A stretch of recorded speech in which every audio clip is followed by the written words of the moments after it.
Бага байхад давхар орны дээр нь би, доор нь ах унтдаг байлаа.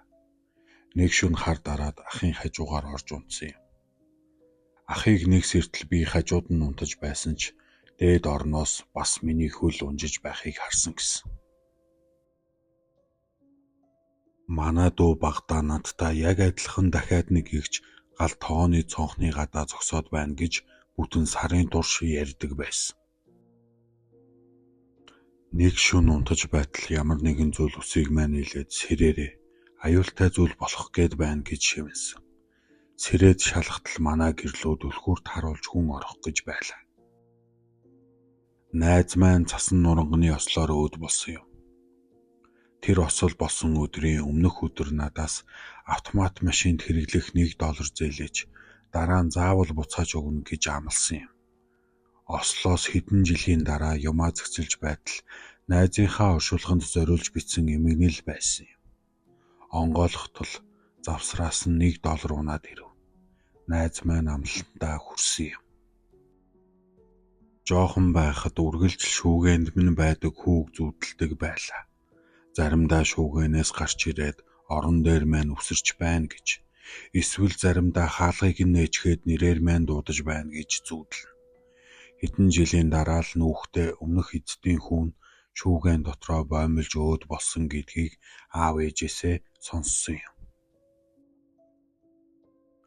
Аимшигын зүйл биш л дээ. Би давхар байхдаа өөд болсон өндөр эмээгээ бяцанхүү тэврээд хоёул инээмсэглэж байна гэж зүудэлсэн юм. Маргааш өдөр нь би гидсэнд байсан хүүхдээ алдсан юм. Зогсоол дээр явж байтал нэгэн ир хурч ирээд битгий хурдалж давхиад бай. Дараагийн удаа гэж байхгүй шүү гэж хэлчихэд яваад өгсөн юм.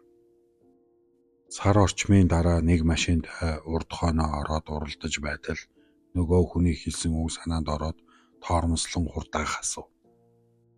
Харин нөгөө машин хурдалсаар яг нүдэн дээр минь дунд оврын ачааны машинтай мөргөлдөж жолооч нь газар дээрээ өөд болсон юм. Хэдэн жилийн зайтай хоёр өөр мэргэлдэг хүн дээр очиж үзүүлсэн юм. Хачирхалтай нь хоёулаа Мэри хажууд чинь байна. Хүзүү нь өвдөд байна гин.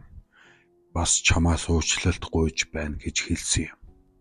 Мэри гэж намайг баг байхад хардаг байсан асрагч эмэгтэй.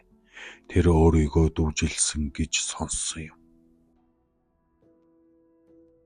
Нэг удаа зүүмээр хичээл орж байтал багш маань надад хандан эгчигээ байн хаалгаар шагаахаа боль гэд хэлээд хийч гэсэн юм. Би гэртээ ганцаараа амьдардаг шүү дээ. Таач гэсэн өөрт тохиолдсон эвгүй зүйлсээ сэтгэгдэл хэсэгт бичиж үлдээгээрэй. Баярлалаа.